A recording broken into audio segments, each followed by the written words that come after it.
नमस्कार मित्रांनो, तुमचं स्वागत आहे आपल्या चॅनलवर स्पर्धा परीक्षेच्या वाटेवर.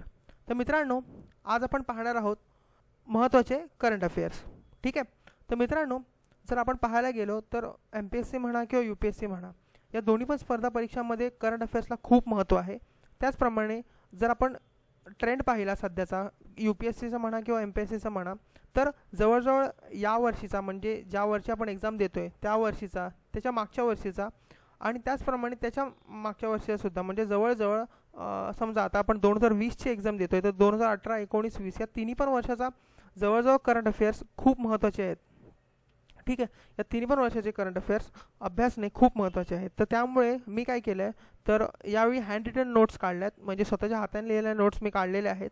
आणि त्यामुळे जर पाहायला गेलो तर जून 2018 ते जवळजवळ ऑगस्ट 2020 इथपर्यंत मी नोट्स काढलेल्या आहेत. आणि त्या प्रॉपर नोट्स आहेत, subject to subject wise notes मी काढलेल्या आहेत. आणि जर पाहायला गेलो तर जवळजवळ 10 ते किंवा 8-9 व्हिडिओजमध्ये त्या मी कंप्लीट करेन. आणि त्यामुळे तुमची रिव्हिजन पण होईल आणि जर काही टॉपिक्स तुमच्याकडून सुटले असतील तर ते पण कवर होतील. आणि सध्या पाहायला गेलं तर UPSCची एक्झाम झालेली आहे, पण MPSCची एक्झाम पोस्टपोन झाल्यामुळे आपल्याला थोडा अजून चांगला म्हणजे आपण म्हणू शकतो चांगला चान्स मिळाला आहे, चांगली संधी मिळाली आहे राहिलं गेलेलं सगळं पूर्ण करायची. तर मित्रांनो, संधी सोडू नका आणि अभ्यासाला पुन्हा लागा. ठीक आहे. एक्झाम होईल तेव्हा होईल आणि आपल्याला द्यायचीच आहे एक्झाम. तर त्यामुळे आपण रिव्हिजन करूया जे तुम्ही केलेले टॉपिक्स आहेत. त्यामुळे या व्हिडिओजमध्ये काय होईल तर तुमची रिव्हिजन तर होईलच, पण जे टॉपिक्स तुमचे राहिले होते किंवा काही करंट अफेअर्स सुटतात तर ते यामध्ये तुम्हाला मिळाले तर एक प्लस पॉईंट होईल तुमच्यासाठी. ठीक आहे. तर चला सुरू करूयात. तर मित्रांनो, आपण एक एक करून टॉपिक घेऊन सुरू करू. तर आय प्रिझम काय आहे तर मित्रांनो, हे बघा, आय प्रिझम ही एक क्विज कॉम्पिटिशन आहे कॉलेज आणि युनिव्हर्सिटीच्या स्टुडंट्ससाठी. ठीक आहे. तर मित्रांनो, I prism he quiz competition असून ती कॉलेज आणि युनिव्हर्सिटीच्या स्टुडंट्ससाठी आहे आणि हे फक्त भारतीय विद्यार्थ्यांसाठी आहेत. तर मित्रांनो, ही कोणी लॉन्च केली किंवा ही कोणी आणली किंवा कोणाच्या अंडर ही काम करते तर CPAM आणि DPIIT. तर CPAMचा फुल फॉर्म जर पाहायला गेलो तर cell for IPR promotion and management आणि DPIITचा फुल फॉर्म जर पाहायला गेलो तर department of promotion of an industry and internal trade. तर मित्रांनो, हे दोघं एकत्रितरित्या हे इम्प्लिमेंट करणार आहेत. ठीक आहे. पण जर पाहायला गेलो तर हे दोन्हीसुद्धा मिनिस्ट्री ऑफ कॉमर्स अँड इंडस्ट्रीच्या अंतर्गत येतात. ठीक आहे. तर मित्रांनो, जर आपण क्रम पाहायला गेलो तर ministry of commerce and industry याच्या अंतर्गत DPIIT येतं आणि DPIITच्या अंतर्गत CPAM येतं. ठीक आहे. तर असं हे स्ट्रक्चर आहे आणि असं आहे आय प्रिझम. ठीक आहे. तर आय प्रिझम एक क्विज कॉम्पिटिशन आहे. ठीक आहे. आता आपण पुढे जाऊया. आता मायक्रोबायोम रिसर्च. ठीक आहे. मायक्रोबायोम रिसर्चमध्ये काय केलं जाणार आहे की ह्युमन बॉडीमधले म्हणजे मानवी शरीरातील मायक्रोबायोम्स आहेत त्यांचा अभ्यास केला जाणार आहे. तर मित्रांनो, मायक्रोबायोम म्हणजे काय, ते एका प्रकारे बॅक्टेरिया म्हणू शकतो. ठीक आहे. मग त्यामध्ये बॅक्टेरिया येतात, व्हायरसेस येतात. ठीक आहे.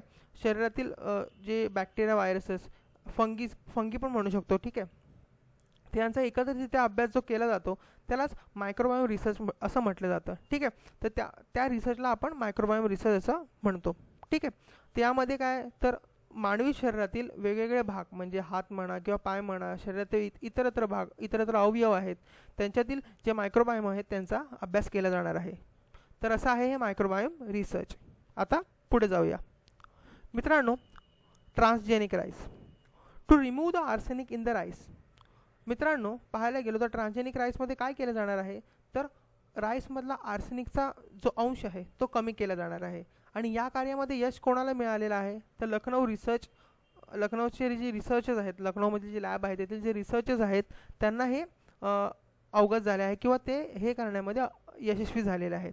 आणि हे कोणाच्या अंडर केलं गेलं आहे तर CSIR म्हणजेच council of scientific and industrial research. ठीक आहे. तर ट्रान्सजेनिक राईस म्हणजे काय ते तुम्हाला समजून गेलं. ट्रान्सजेनिक राईस म्हणजे जे राईसमधला आर्सेनिकचा कंटेंट आहे, आर्सेनिकची जी मात्रा आहे ती कमी करण्यामध्ये या कार्यात यश आले आहे. त्याला ट्रान्सजेनिक राईस असं म्हटलं गेलं आहे. आता पुढे जाऊया. आता येते इंडियाज फर्स्ट जेनेटिक बँक. मित्रांनो, जेनेटिक बँक आपल्याला म्हणजे आपल्या मानवी शरीराबद्दल जेनेटिक बँक्स आपण खूप अभ्यासले आहेत, पण हे का न्यूजमध्ये आहे कारण की भारतातील पहिली जेनेटिक बँक वाईल्ड लाईफ जे आपण वाईल्ड लाईफ प्राणी असतात, वाईल्ड लाईफ ॲनिमल्स आहेत, त्यांच्यासाठी काढली गेलेली आहे. कुठे? तर हैदराबाद तेलंगणामध्ये. ठीक आहे. तर India's first genetic bank for wild life animal कुठे? तर हैदराबाद तेलंगणा. आणि हे कोणाच्या अंतर्गत केलेलं आहे? तर laboratory of an conservation of an endangered species. ठीक आहे. तर यांच्या अंतर्गत हे करण्यात आलेलं आहे. ठीक आहे. तर क्वेश्चन येऊ शकतो, जेनेटिक बँक जी वाईल्ड लाईफ ॲनिमल्ससाठी केली गेलेली आहे तर ती कुठे आहे? तर जवळजवळ हैदराबाद आणि तेलंगणा असे उत्तर आहे. आणि ते कोणाच्या अंतर्गत? तर laboratory of an conservation of an endangered species. ठीक आहे. तर असं उत्तर येईल. आता पुढे जाऊया. DNA technology regulation bill. तर मित्रांनो, हे DNA टेक्नॉलॉजी आहे म्हणजे जी आपण म्हणू शकतो DNA जो आहे तो मानवाच्या त्याचप्रमाणे प्राण्याच्या शरीरामध्ये आढळतो. तर मित्रांनो, हे बिल कशासंबंधी आहे? तर त्याचा अभ्यास केला असता आपल्याला हे आढळून येतं की हे बिल जे क्रिमिनल्स असतात, म्हणजे जे आपण म्हणू शकतो गुन्हेगार असतात, त्यांचा डेटा, त्यांच्याबद्दलची माहिती ठेवण्यासाठी केला जातो. म्हणजे त्याचे DNA सॅम्पल्स घेऊन त्यासंबंधी माहिती गोळा केली जाते. म्हणजे याच्या आधी जर आपण पाहायला गेलो तर फोटो काढणे किंवा त्याची साईन किंवा हस्ताक्षर यासंबंधीची माहिती गोळा केली जात होती. पण आता त्याचा DNA, त्याचे रक्ताचे सॅम्पल्स घेऊन ते सुद्धा स्टोअर करण्याची सुरुवात केली गेलेली आहे. तर मित्रांनो, याचा महत्त्वाचा वापर काय केला जाणार आहे? तर डिफाईन्ड सस्पेक्ट, मिसिंग पर्सन, हे या सगळ्या कार्यामध्ये याचा वापर केला जाणार आहे. त्याचप्रमाणे जे त्यांचा डेटा आहे तो पूर्ण प्रॉपरली मॅनेज करण्यासाठी, त्याच्या रेग्युलेशनसाठी सुद्धा याचा वापर केला जाणार आहे. ठीक आहे. तर पाहायला गेलं तर DNA technology regulation bill, also non as DNA profiling bill, ठीक आहे, किंवा प्रोफाइलिंग बिल असं म्हणू शकतो. या अंतर्गत नॅशनल डेटा बँक आणि रिजनल DNA डेटा बँकसुद्धा तयार केले जाणार आहेत. म्हणजे नॅशनल लेवल, म्हणजे पूर्ण भारताच्या अंतर्गत त्याच राज्यांमध्ये सुद्धा त्याचप्रमाणे नॅशनल लेवलला सुद्धा DNA बँक उभारले जातील. ठीक आहे. तर असं आहे DNA टेक्नॉलॉजी रेग्युलेशन बिल. पुढे पाहूया सुपरबग. मित्रांनो, सुपरबग ही एक जर नाव वाचलं तर आपण जर पाहायला गेलो तर बग या अर्थाचा विषय काय घेतला जातो की बाबा ही एक कॉम्प्युटराइज किंवा एक व्हायरस असू शकतो. पण तसं नाही आहे. तर सुपरबग म्हणजे काय आहे की एखाद्या व्हायरसची अशी ॲबिलिटी की जी कुठल्या पण औषधाला ऐकत नाही. म्हणजेच it is a term use to describe a bacteria that are resistant to the majority of an antibiotics commonly used today. म्हणजेच एक असा आजार आहे जो कुठल्याही औषधाला ऐकत नाही आहे. ठीक आहे. तर असा एक आजार. ठीक आहे. तर असा आहे सुपरबग.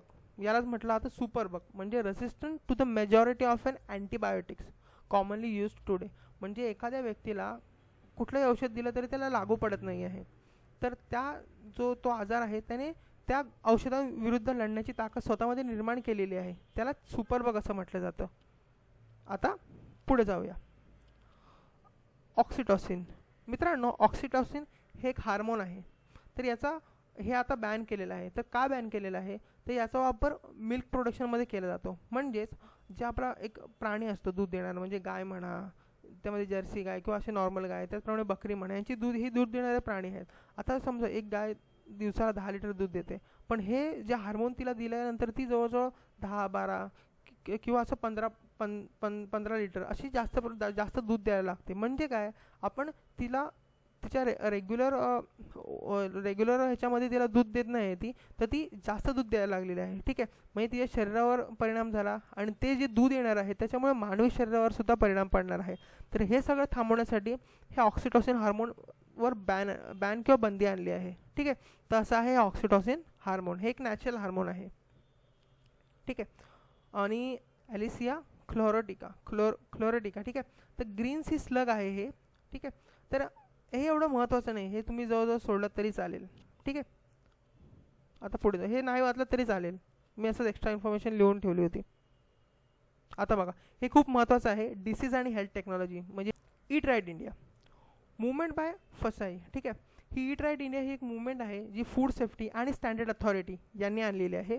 तर पाहायला गेलो तर या मूवमेंटमध्ये काय केलं जाणार आहे, तर 1 लाख व्हॉलेंटियर्स आहेत किंवा 1 लाख जी लोकं आहेत यांना शिकवलं जाणार आहेत. 1 लाख सुपरवायझर एका प्रकारे तयार केले जाणार आहेत. त्यांना खाण्यासाठी काय योग्य आहे, खाण्यामध्ये कुठल्या प्रॅक्टिसेस म्हणजे तेल वापरणे, कसे तेल वापरणे, किंवा आपण म्हणू शकतो कुठल्या आजारासाठी कसा आहार असावा यासंबंधी पूर्णपणे प्रशिक्षण दिले जाणार आहे आणि हे प्रशिक्षित सुपरवायझर पुढे जाऊन दुसऱ्या लोकांना यासंबंधी माहिती देणार आहेत. ठीक आहे. तर ईट राईट इंडिया यामध्येच हेच केले गेलेले आहे की 1,00,000 सुपरवायझर लोकांना प्रशिक्षण देऊन पुढे जनजागृतीसाठी त्यांचा वापर केला जाणार आहे.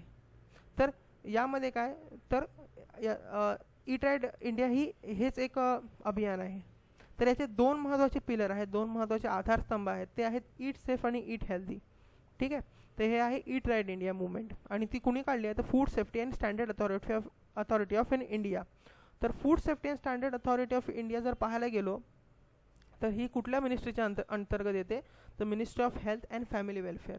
ठीक आहे. मित्रांनो ह्या गोष्टी खूप महत्त्वाच्या आहेत कारण की विचारलं जाऊ शकतं की कारण की आपण जर पाहायला गेलो तर कोरोनाच्या काळामध्ये जेवणाची खूप म्हणजे म्हणतात ना न्यूट्रिशन म्हणा, पोषण म्हणा, त्याचप्रमाणे अन्नधान्याचा तुटवडा या सगळ्या गोष्टी पुढे आलेल्या आहेत आणि त्यामुळे फूड सेफ्टी अँड स्टँडर्ड अथॉरिटीचा रोल पण महत्त्वाचा आहे यामध्ये. तर त्यामुळे ह्या गोष्टी करून ठेवणं अत्यंत महत्त्वाचं आहे आपल्याला. आता रुको पहल. रुको या शब्दाचा अर्थ जर पाहायला गेलं तर समजत नाही, पण फुल फॉर्म जर तुम्ही लक्षात ठेवला तर तुम्ही चुटकीसर उत्तर देऊ शकता. रुको म्हणजे काय तर repurpose use of cooking oil. हे एक इनिशिएटिव्ह आहे. म्हणजे काय की बघा आपण जे आपल्याला घरात नेहमी सांगितलं जातं की एकदा किंवा दोनदा वापरलेलं ते पुन्हा पुन्हा वापरू नये. त्यामुळे काय होतं तर त्या तेलाचे जे न्यूट्रियंट्स असतात, तेलामध्ये जे पोषक तत्व असतात ते तर निघूनच जातात आणि जे पदार्थसुद्धा तळले जातात त्यामुळे सुद्धा ते उतरत नाहीत.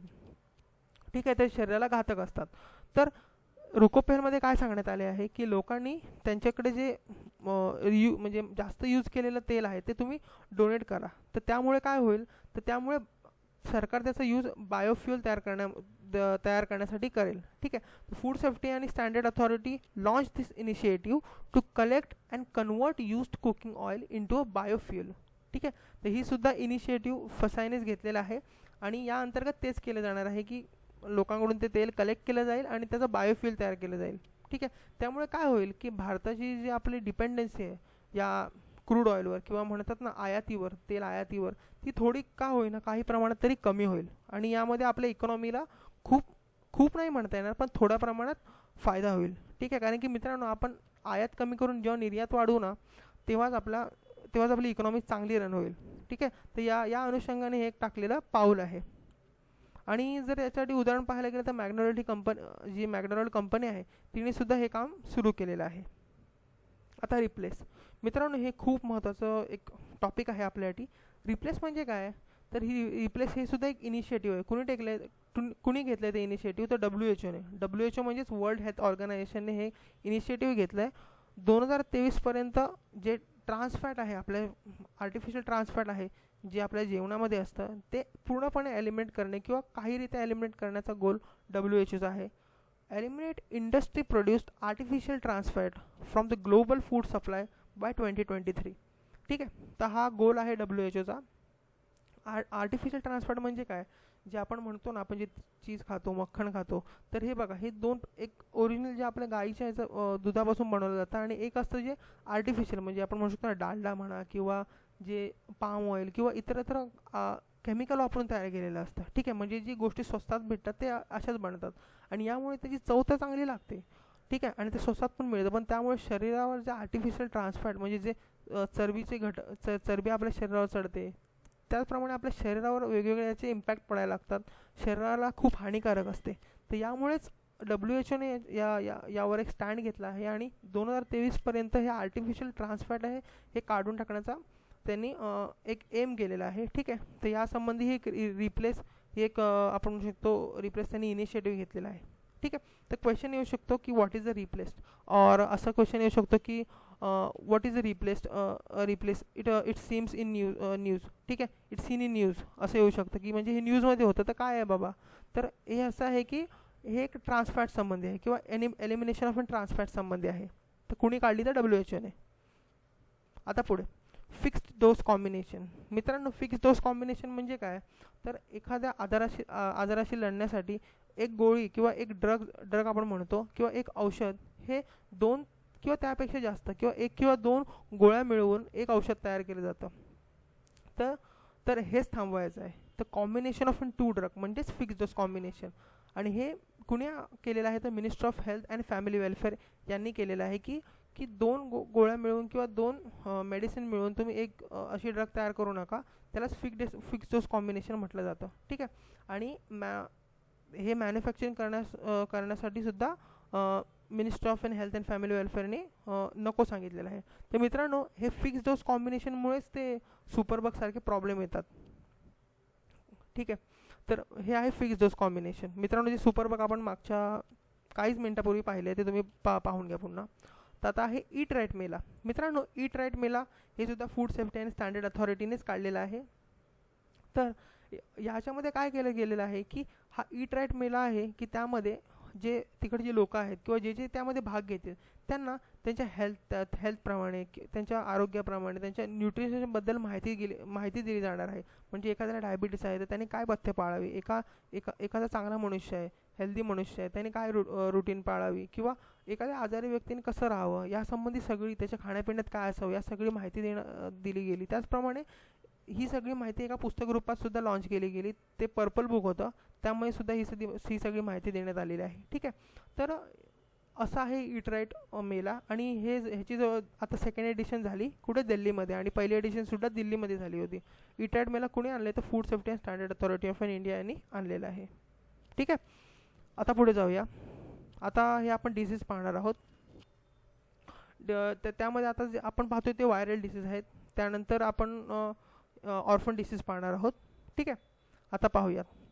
आता डिसीज, हां, व्हायरल डिसीज बघा. निफा व्हायरस. मित्रांनो, निफा व्हायरस आपण मागच्या वर्षी पाहिला होता न्यूजमध्ये खूप. हा एका प्रकारे वटवाघळामुळे पसरतो. ठीक आहे मित्रांनो. एक मिनटं. हां, तर मित्रांनो, जर पाहायला गेलो तर हा निफा व्हायरस आहे तो वटवाघळामुळे पसरतो. त्याचप्रमाणे तो काही अंशी या डुकरामुळे किंवा पिग आपण म्हणू शकतो याच्यामुळे सुद्धा पसरत असतो.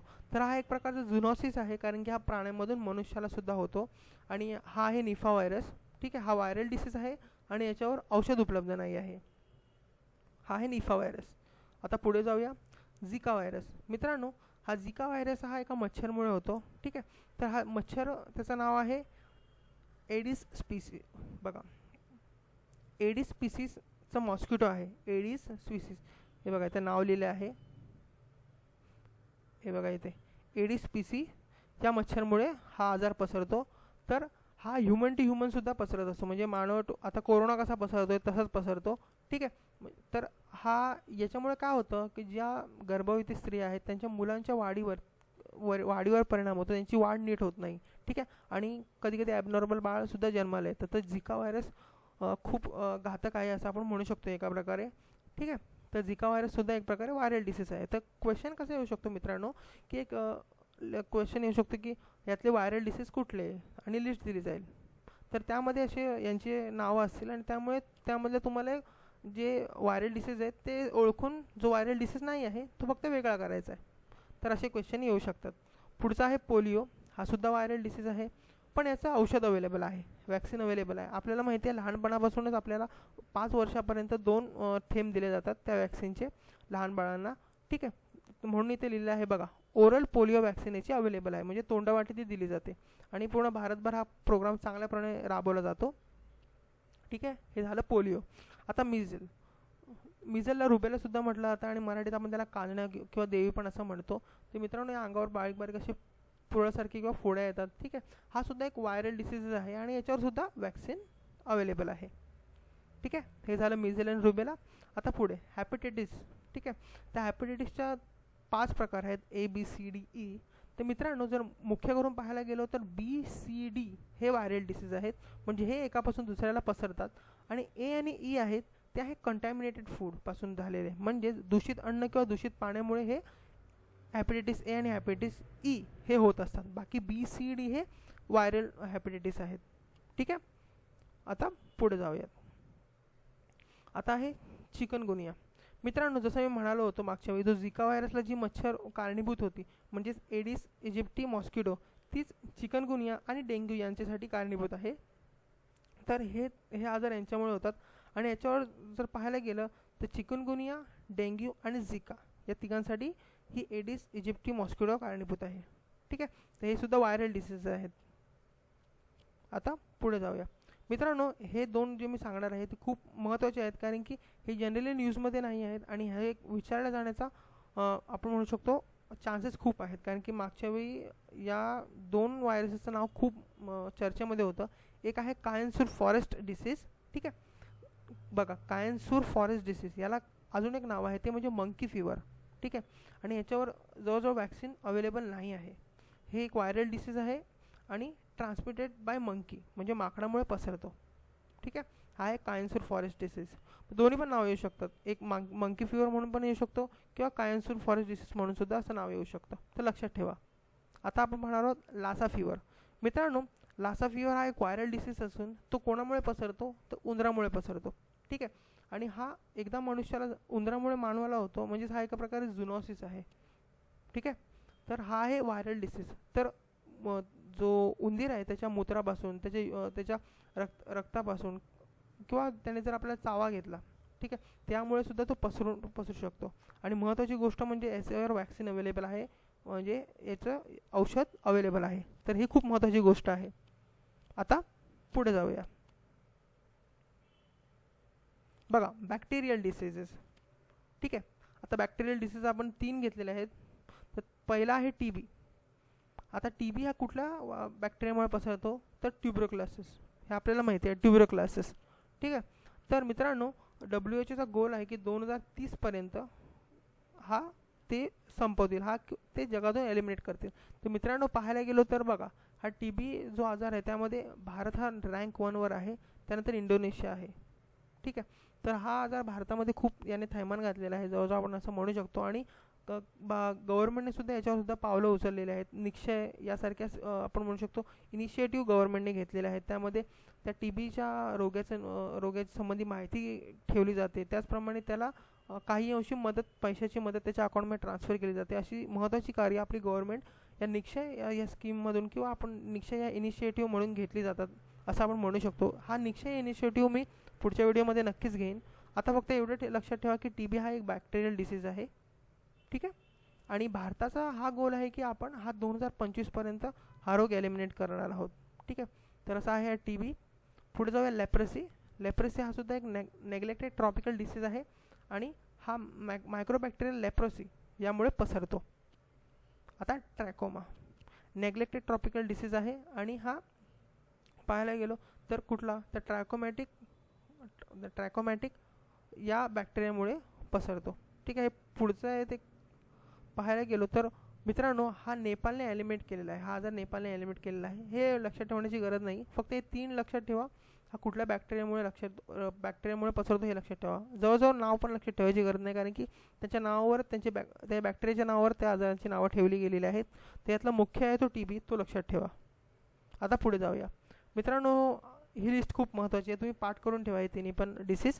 तर पाहायला गेलो तर रेअर डिसीज, यांना ऑर्फन डिसीज पण म्हटलं जातं. मित्रांनो रेअर डिसीजची डेफिनेशन जर आपण इंडियन गव्हर्नमेंटची पाहायला गेलो तर किंवा WHO पण आय थिंक ही करून ठेवलेली आहे की दर हजारामागे जो एकाला आजार होतो तो त्याला रेअर डिसीज असं म्हटलं जातं.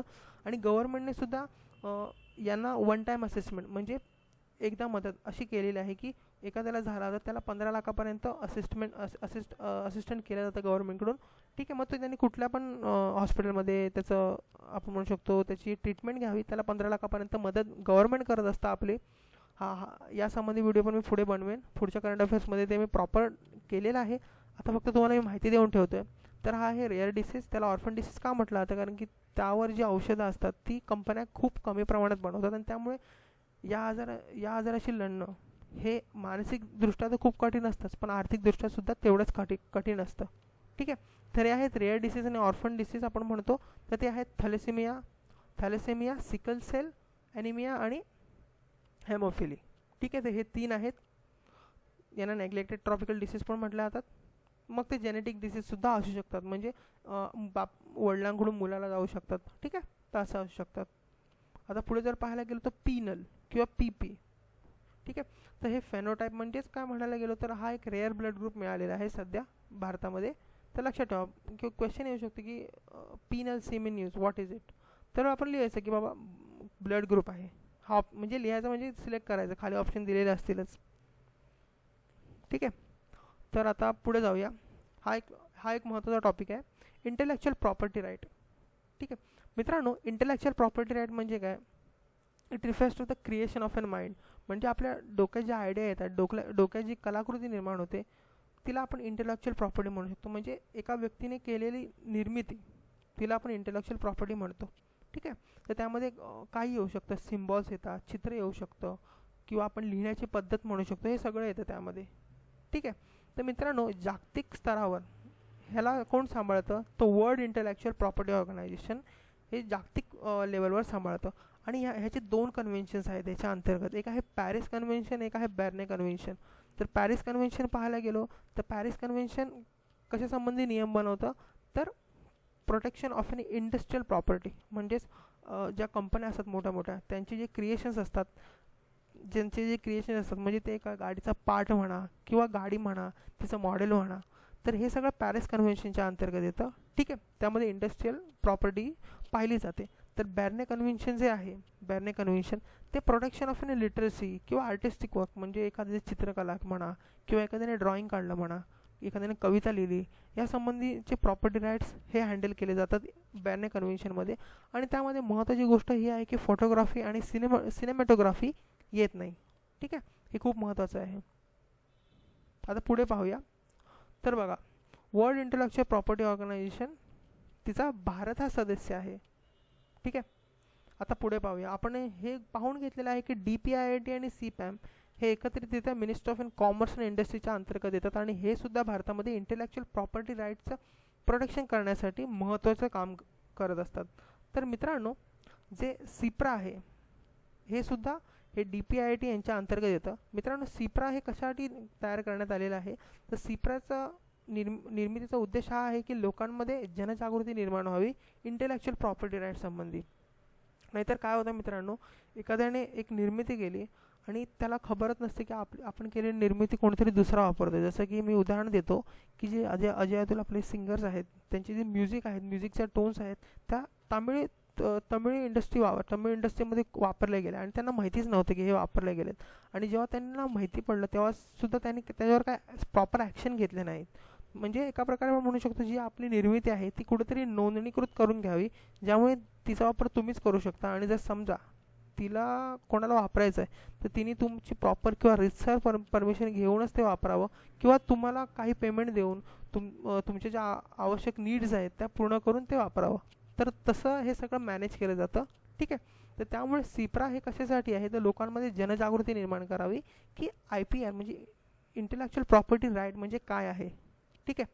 आता हे बघा, ही महत्त्वाची एक आपण म्हणू शकतो इंडेक्स आहे, इंटरनॅशनल इंटेलेक्च्युअल पॉलिसी इंडेक्स. तर हे कोण लॉन्च करतं? तर ग्लोबल इनोव्हेशन पॉलिसी सेंटर.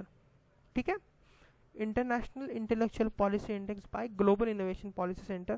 आणि यामध्ये 2020मध्ये भारताचा जो रँक आहे तो वधारलेला आहे. एवढंच लक्षात ठेवा, कारण की हे जे 40-53 पैकी हे लक्षात ठेवणं जवळजवळ अशक्य आहे. त्यामुळे फक्त आपण एवढंच लक्षात ठेवायचं की 2019पेक्षा 2020मध्ये भारताचा अंक किंवा गुण हे वधारले गेलेत. एवढंच लक्षात ठेवायचं. ठीक आहे. आता पुढे जाऊया. आता हे काही आहेत टाईप्स ऑफ एन IPR. ठीक आहे. हे WTA ट्रिप्स हे एवढं काय महत्त्वाचं नाही आहे. ठीक आहे. आता बघा, टाईप्स ऑफ एन IPR हे पण महत्त्वाचं नाही आहे, पण आपण म्हणू शकतो एका प्रकारे जोड्या लावामध्ये सुद्धा येऊ शकतं. तर मी तुम्हाला फटफट नाव वाचवतो आणि त्याचे एक्सप्लेनेशन सांगतो. बघा, पेटंट म्हणजे काय? तर granted for an innovation which is a new product. म्हणजे बघा, मी तुम्हाला एक उदाहरण देतो. दे धक्का मूवी माहिती आहे, त्यामध्ये बघा तो मकरंद अनासपुर एक गाडीचा पार्ट बनवतो. तर त्याच्या नावावर लास्टच्या पार्टमध्ये सांगितलं जातं की तो पार्ट त्याच्या मित्राने त्याच्या नावावर रजिस्टर केला आहे, म्हणजे पेटंट केला आहे. ठीक आहे. तर प्रत्येक म्हणजे बघा, गाडीचे पार्ट म्हणा, चित्र म्हणा, यांच्या रजिस्ट्रेशनसाठी वेगवेगळी नावं वापरली जातात. तर त्या इंडस्ट्रियल जे प्रोडक्ट होतं, म्हणजे त्या गाडीचा पार्ट किंवा इंजिन, त्यासाठी पेटंट केलं जातं. ठीक आहे. तर granted for an innovation which is a new product, म्हणजे त्यांनी ते नवीन तयार केलं होतं, त्याचं कामसुद्धा नवीन होतं. ठीक आहे. त्या म्हणजे मकरंद अनासपुरेच्या मी त्या पार्ट संबंधी बोलतोय. तर ते रजिस्टर केल्यामुळे ते त्याच्या नावावर रजिस्टर झालं होतं आणि ते जर कोणाला यूज करायचं असेल तर प्रॉपरली त्याची परमिशन घ्यावी लागणार होती. ठीक आहे. तर त्यालाच पेटंट असं म्हटलं जातं. आता ते पेटंट त्याच्या नावावर आलं. ठीक आहे. तर याला पेटंट म्हटलं जातं. आता ट्रेडमार्क.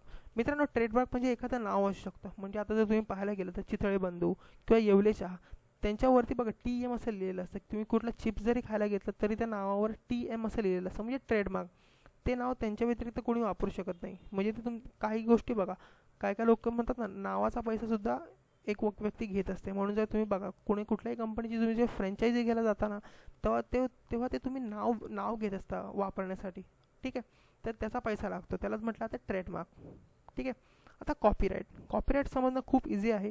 म्हणजे बघा, आता एखाद्याने पिक्चर बनवला आणि तोच तुम्ही पिक्चर स्टोरी सकट किंवा पूर्ण आहे तसा उचलून दुसरीकडे दाखवलात त्याच्या परमिशनशिवाय, ते एका प्रकारे तुम्ही त्याची वस्तू चोरून दाखवताय, त्यालाच कॉपीराईट म्हटलं जातं. ठीक आहे. Right given to creator of any literacy, music, drama, art etcetera, म्हणजे एखाद्याची गोष्ट किंवा क्रिएशन घेणे. ठीक आहे, घेणे आणि दाखवणे त्याच्या परमिशनशिवाय, ह्याला म्हणतात कॉपीराईटचं हनन. ठीक आहे. तर समजा मी एखाद्याने एक गाणं बनवलं आणि समजा ते मला माझ्या मूवीमध्ये वापरायचं आहे, तर मी त्याचे प्रॉपर राईट्स विकत घेणे, म्हणतात ना राईट्स विकत घेतले, मूवीचे राईट्स विकत घेतले, तर त्यालाच म्हटलं जातं कॉपीराईट. म्हणजे मी वापरू शकतो, कॉपी करून ते वापरू शकतो, त्यालाच कॉपीराईट असं म्हटलं जातं. ठीक आहे. ते आहे कॉपीराईट. डिझाईन. ठीक आहे. डिझाईन म्हणजे काय असू शकतं, एखादा शेप असू शकतो, एखादा आकार असू शकतो, कलर असू शकतो, पॅटर्न असू शकतो. ठीक आहे. म्हणजे मुंबई इंडियन्सची जर्सीचा एक पॅटर्न आहे, इंडियन जर्सीचा एक पॅटर्न आहे, तसंच एक डिझाईन असते. ती तुम्ही कुणी चोरू शकत नाही. ती रजिस्टर करणे म्हणजे ते डिझाईन रजिस्टर करणे. आता GI टॅग. मित्रांनो, GI टॅग सध्या तरी खूप म्हणजे खूप चर्चेत आहेत. जवळजवळ 20 ते 25 GI टॅग्स आहेत. त्यांचा अभ्यास करायचा आपल्याला. त्यांची मी एक लिस्ट काढून ठेवलेली आहे, ती पण तुम्हाला देईन नंतरला मी पुढच्या 2 ते 3 व्हिडिओजमध्ये. तर GI टॅग म्हणजे काय, तर एखाद्या ठिकाणी किंवा एखाद्या राज्यामध्ये, देशामध्ये जी एक वस्तू बनवली जाते, तर त्या ठिकाणाची ओळख दाखवणारी ती वस्तू असते. म्हणजे आपल्या भारतामध्ये जर पाहायला गेलं तर कोल्हापुरी चप्पल नावावरच समजते की ही कोल्हापूरची आहे किंवा एका ठिकाणावरची आहे. ती एक ठिकाण दर्शवत असते. जसे की खोया चिली गोव्याचं उदाहरण देते. गोव्यातील एक गाव आहे, तिथून तिचं उत्पन्न केलं जातं. तर मित्रांनो, समजा जर मी कोल्हापुरी चप्पल जी कोल्हापूरमध्ये बनते, ठीक आहे, तिचंच नाव वापरून जर एक कोल्हापुरी चप्पल जर मी मुंबईमध्ये विकतोय, ठीक आहे, तर ते प्रॉपरली जर ऑथेंटिकली पाहायला गेलो तर ते अलाउड नाही आहे. कारण की जर मला ते करायचं असेल तर त्यांची परमिशन घेऊनच प्रॉपरली करावं लागणार आहे. ठीक आहे. तर याचाच उपयोग असतो GI टॅगचा. आणि GI टॅगमुळे काय होतं की त्या वस्तूची जी विश्वासार्हता असते, ठीक आहे, म्हणजे त्या वस्तूवरचा विश्वास किंवा त्याची प्रोडक्ट व्हॅल्यू असते ती सुद्धा वाढते. ठीक आहे, एका प्रकारे रजिस्टर केल्यामुळे. तर हे आहे GI टॅग. आणि बस एवढंच इम्पॉर्टंट आहे. आणि हे थोडं राहिलं होतं. तर बघा, सिप्रा मी तुम्हाला मागे समजवलं होतं की स्कीम फॉर IPR अवेअरनेस. म्हणजेच काय की जे IPR आहे, इंटेलेक्च्युअल प्रॉपर्टी राईट, त्याच्या अवेअरनेस संबंधी, जनजागृती संबंधी हे सिप्रा काढलेलं आहे CPAM याने. ठीक आहे. CPAM, DPIIT आणि minister of commerce and industry, हे सगळं आपण म्हणू शकतो एकत्रितरित्या. आता पुढे जाऊया IPR नाणी. मित्रांनो, IPR नाणी सुद्धा इंटेलेक्च्युअल प्रॉपर्टी राईट संबंधीच आहे. हे सुद्धा तेच आहे की लोकांमध्ये जनजागृती निर्माण व्हावी. तर यामध्ये काय असतं की एक आजी असतात आणि त्यांचा एक नातू असतो, आदित्य. ती लोक आपल्या म्हणजे आपल्या इंटरॅक्शनमध्ये, आपल्या बोलण्या चालण्यावरून त्या व्हिडिओजमध्ये इंटेलेक्च्युअल प्रॉपर्टी राईट काय आहे, तो विषय काय आहे ते समजवणार आहेत. ठीक आहे. ती एक व्हिडिओजची सिरीज आहे ही. तर ही आहे IPR नाणी. ठीक आहे. Under the minister of commerce and industry. म्हणजे बघा, हे समजून येतं की मिनिस्टर ऑफ कॉमर्स अँड इंडस्ट्रीच्या अंतर्गतच सगळं येते जवळजवळ फिरून जे इंटेलेक्च्युअल प्रॉपर्टी राईट संबंधी आहे ते. ठीक आहे. आयप्रिझम पाहून घेतलेलं आहे. आणि नॅशनल IPR पॉलिसी नाही एवढी इम्पॉर्टंट आहे. ठीक आहे. तर मित्रांनो, मी इथे व्हिडिओ थांबते. तुम्ही प्रॉपर हे लिहून बघा. मी आता जे माझे नोट्स आहेत ते तुम्हाला शेअर केलेले आहेत, ते एक्सप्लेनसुद्धा केलेले आहेत. तर तुम्ही त्याचे नोट्स काढू शकता, आवश्यक तो डेटा तुम्ही घेऊ शकता. ठीक आहे. तर मित्रांनो, व्हिडिओ आवडला असेल तर नक्की लाईक करा, शेअर करा आणि आपलं चॅनल स्पर्धा परीक्षेच्या वाटेवर सबस्क्राईब करा. तर मित्रांनो, नेक्स्ट व्हिडिओमध्ये आपण नक्की भेटू महत्त्वाचे करंट अफेअर्स घेऊन, आणि आपण हे पूर्ण सिरीज कंप्लीट करणार आहोत. ठीक आहे. तर मित्रांनो, व्हिडिओ पाहिल्याबद्दल धन्यवाद.